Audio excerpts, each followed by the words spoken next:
Yes, nanone kandi munyemerere tuvuge kuri iyi nkuru nk'ibisanzwe ni The QuickTimes News.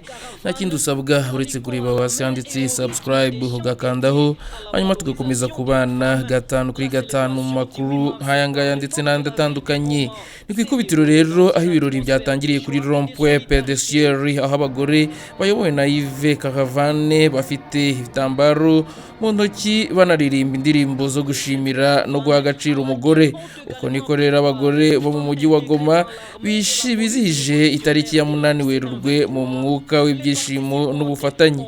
Nyuma y'uru rugendo rwatabiriwe ndetse n'abagore bari mu ngabo no mu gipolisi cy'impinduramatwara cya FC 23, abitabiriye bafashe inzira berekeza kuri Stade de l'Unité i Goma, ari naho habereye ibikorwa nyamukuru by'ibirori.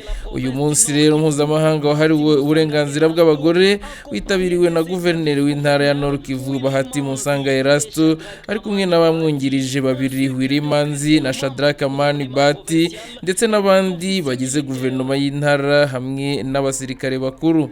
Ibi birori byari bifite insanganyamatsiko igira iti uruhare rw'umugore mu kongera kubaka ubutabera n'amahoro arambye. Muri uyu munsi wo gutekereza no kuganira kuri uru ruhare habayeho imbyino z'imico itandukanye zigaragaza kubana neza no kwiyunga kw'imiryango itandukanye. Ibi bikorwa byabaye nyuma y'isengesho rusange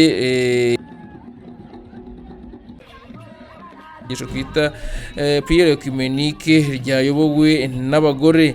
Mu ijambo rye ryo gutangiza gahunda, umujyanama mukuru wa guverineri wa Nord Kivu ushinzwe uburinganire, umuryango n'abana, Alice Banyange Mukamuto, yibukije ko umugore wa Nord Kivu atagomba gufatwa gusa nk'uwahohotewe n'intambara, ahubwo ko ari umukinnyi w'ingenzi mu kongera kubaka sosiyete no gushimangira amahoro.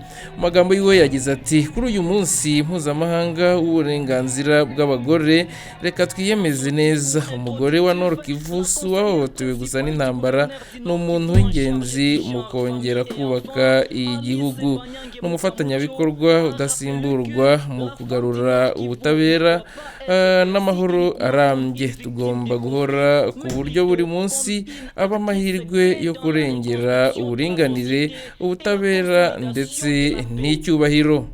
Cette journée internationale des droits des femmes, que notre engagement soit clair.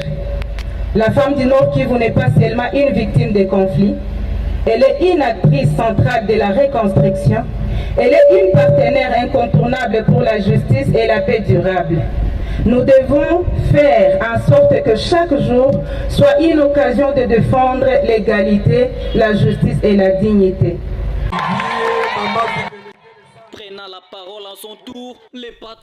Mu ijambo rye nawe guverineri wa Nord Kivu yasabye abagore kurushaho kugira uruhare mu bikorwa bigamije impinduka no kongera kubaka iyi ntara, anabasaba gushyigikira gahunda z'impinduka ziri gukorerwa mu duce AFC 23 ivuga ko iyoboye zenye ziko mu nchi yetu mu province yetu wa particulier province ya Nord Kivu. Wamama tukisaidiana tunaweza zimaliza.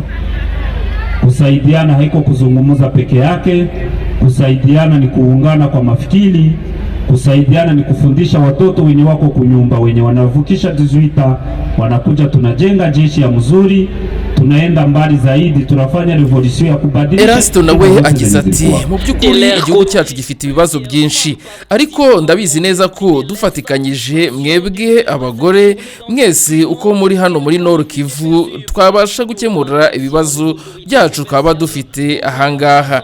Ati kubifatanya rero si ukubivuga gusa, ahubwo ni ukudufasha mukaganiriza abana banyu barengeje imyaka 18 bakaza mu gisirikare cyacu cya FC 23, tukabasha kubaka igisirikare gikomeye kandi tukabasha no kwirindira umutekano wacu, ukaba umutekano wihagazeho kandi urambye. Ibyo byose byadufasha rero guhindura igihugu cyacu kikaba igihugu cyiza kandi cy'impindura amatwara imeze neza.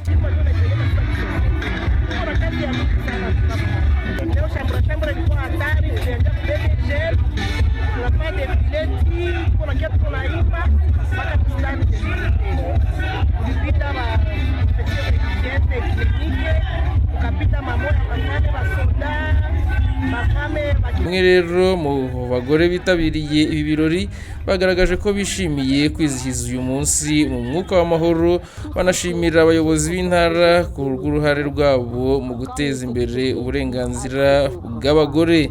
Bamwe mu bitabiriye banagarutse ku bibazo by'imiyoborere mibi muri RDC birimo ruswa, ivangura rishingiye ku bwoko, nepotisme ndetse n'imiyoborere y'igitugu. Bavuga ko ari bimwe mu byatumye bashyigikira impinduramatwara. Abandi bagore basabye abakobwa bato gukomeza kwigirira icyizere no gukurikirana inzozi zabo zo kuba abayobozi b'ejo hazaza, ariko bashyira imbere kwiga no kwiyubakira ubushobozi kugira ngo bashobore guhangana n'ibibazo by'igihe kizaza. Umwe mu bagore yagize icyo atangaza agira ati, uyu munsi wacu wabaye mwiza cyane, abagore bose mwabonye hano barishimye cyane. Ibi bigaragaza ko mu duce twacu twabohowe hari amahoro, ibyishimo ndetse n'ubuzima bwiza. Twibutse ko ku itariki ya 8 Werurwe 2026 ari ukwizihiza bwa 51 bw'umunsi mpuzamahanga w'uburenganzira bw'abagore nk'uko byemezwa na Loni.